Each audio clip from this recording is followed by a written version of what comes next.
கிறிஸ்தவ உறவுகளுக்கு வணக்கம்.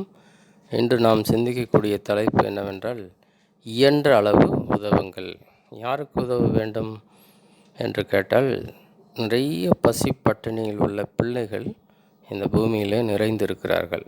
அனாதைகள், ஏழைகள் என்று நம்மால் பார்க்கக்கூடிய இடமெல்லாம், விசேஷமாக இந்தியாவில் அதிக அளவிலே இந்த பிள்ளைகள் இருக்கிறார்கள். இன்னும் சோமாலியா போன்ற பஞ்ச நாடுகளிலே இருக்கிறார்கள்.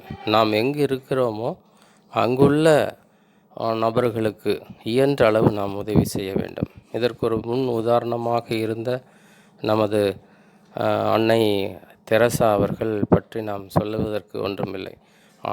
எல்லா மத ஜாதியினரையும் அவர்கள் கவர்ந்தவர்கள்.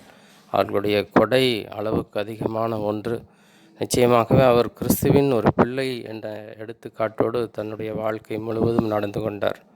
நாமும் என்ன செய்ய வேண்டும் என்றால், நம்மால் இயன்றவரை திக்கற்றவர்களுக்கு உதவி அளிப்பது மற்றும் பல்வேறு உபகாரங்களை நாம் செய்வது, இவைகளுக்கெல்லாம் மேலாக நாம் அனுதினமும் அவர்களை குறித்து ஜெபிப்பது மற்றும் நம்மால் இயன்றதை அவர்களுக்கு பொருளையோ அல்லது மற்ற எவ்விதமான உதவிகளாக இருந்தாலும் சரி, ஒருவேளை துணிகளை கொடுக்கலாம், சாப்பாடு கொடுக்கலாம், பொருட்களாக கொடுக்கலாம், அல்லது அதை செய்கிற நபர்களுக்கு ஏதாவது நாம் செய்யலாம்.